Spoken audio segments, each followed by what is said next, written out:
Xitoy hökuməti başquruşidagi atalmış Şinjan gezitining 2 dekabrdagi xabarda aytilishicha, Urumchi shahridagi xavf-xatar darajasi tuvan deb ayrilgan rayonlardagi aholilarning sirtlarga chiqib savdo setiq qilayotganligi, bir qism do'kon va magazinlarning normal tijoratini asliga keltirganligi bildirilgan.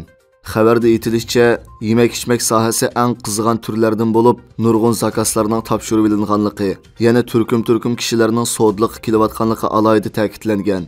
Ammo bu ahvolning 4 oydan ortiq davom qilgan yuqumni kontrol qilish nomidagi qamal bilan qanchalik bog'lanishlik ekanligi, kishilarning kundalik turmush buyumlariga bo'lgan ehtiyojining qaysi darajada qondirilganligi tilga ilinmagan ekan.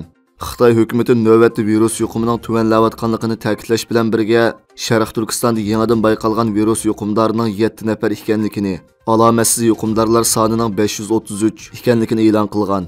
Kishilarning alohida diqqatini qo'zg'aydigani bu vaqtdagi xabarlarda mayli savdoga chiqqan aholi bo'lsin yoki do'kondorlar bo'lsin, ularning birdek Xitoy ekanligi aytilgan. 4 oydan ortiq davom qilgan qamalda eng og'ir qurbonliklarni bergan Uyg'urlar haqida hech narsa tilga ilinmagan.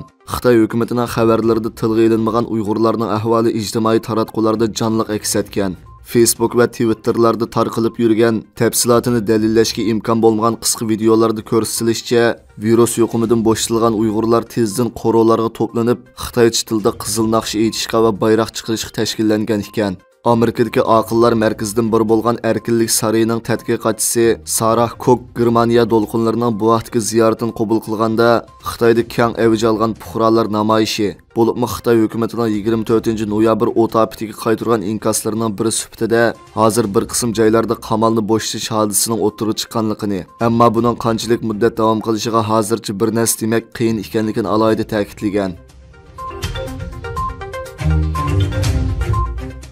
Erkin Asiya radiosunun xabar qilishicha, Avstraliya pul muomala ishlariga baho jurnalida 6 dekabr e'lon qilingan Max Mission imzosidagi obzorda aytilishicha, 2021-yil Xitoy hukumati Sharq Turkistondagi kishilik huquq dafsanchiligini inkor qiluvchilar hamda mushu mazmundagi materiallarni torlarda e'lon qiluvchilarga 620 ming Amerika dollari pul to'lagan ekan.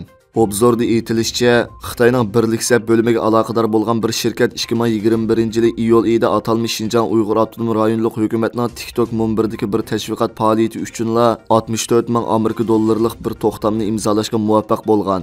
Bu mablag'ning badiliga mazkur shirkat Xitoy Kompartiyasining parlaq Şinjan siyosati uchun qisqa filmlarni va bayonlarni ishlab torlarda tarqatgan.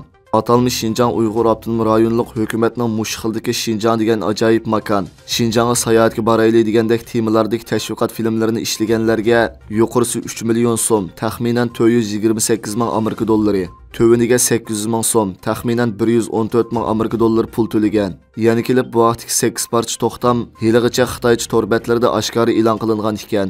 Obzorda aytilishicha, bu xildagi tashviqot urushiga qisqa filmlarni ishlab tayyorlaganlarning ko'p qismi Xitoyning birliksab bo'limiga chetishlik kishilar bo'lib chiqqan.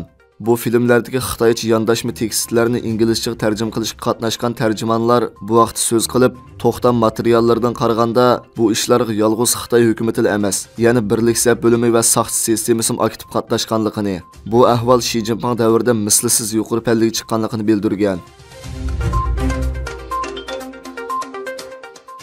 Amerikadagi kommunizm qurbonlari xotiri fondining yilda bir qatim o'tkaziladigan Xitoy munbirining 6 dekabr Washingtonda o'tkazilgan yig'inida Xitoy Amerika munosabatlari va Uyg'ur masalalaridagi nopozliq mutaxassislar nuqtaliq holda Uyg'ur masalasini muzokara qilgan. Uyg'ur majburiy emgaki va uning oldini olish, majburiy emgakning yangi yuzlanishi va savdo majburiyati nomli bu yig'inda mutaxassislar Amerika Xitoy savdo munosabati, Xitoyning sarmoya va mablag' faoliyati qatorliq omillarni atrofli analiz qilib, Amerikaning ta'minlash zanjirini cheklashda Uyg'ur majburiy emgak mahsulotlari qarta texnik konkret cheklash tadbirlarini ilishni, texnik kuchli qonunlarni chiqarishni talab qilgan. Ba'zi mutaxassislarning qarashicha, Uyg'ur majburiy emgakining oldini olish qonuni Uyg'ur majburiy emgak mahsulotlarining Amerikaga kirishini cheklashda yetarli ijro qilinmagan ekan. Bu yig'in Amerika bu yil iyul oyidan boshlab Sharq Turkistonga chetishlik barliq mahsulotlarni cheklagan. Lekin shundaqdimi Xitoy Uyg'urlarni namoratlikdan qutqizish nomida majburiy emgak programmasini texnik kengaytib, majburiy emgak chetishlik sohalarini texnik cho'nqurlashtirgan ham kengaytgan. Majburiy emgak mahsulotlarining davomli Amerika bozoriga kirayotganligi qayd qilinayotgan bir vaqtda o'tkazildi.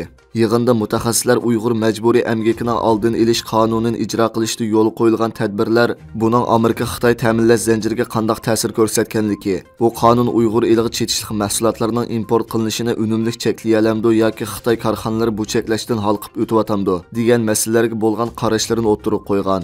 Kommunizm qurbonlari xotir fondining raisi Andrey Berenberg yig'inning ichilishida qilgan so'zida o'tgan 1 yil mobaynida Uyg'urlarga munosabatli tarixiy hodisalarga shohid bo'lganligini qayd qilib, davlat majlisining tarixiy xarakterlik Uyg'ur majburiy emgakning oldini olish qonunining ma'qullanganligi va qo'llashi, bo'sish xarakterlik materiallarni e'lon qilganligi, jumladan atalmish Şinjan hujjatlarini e'lon qilganligi, 2022-yillik Beijing qishliq olimpikni boyqut qilishni qo'llaganligi, eng muhimi va diqqat qo'zg'agani atalmish Şinjan saqchi hujjatlarning e'lon qilinishi bo'lganligini ta'kidlagan.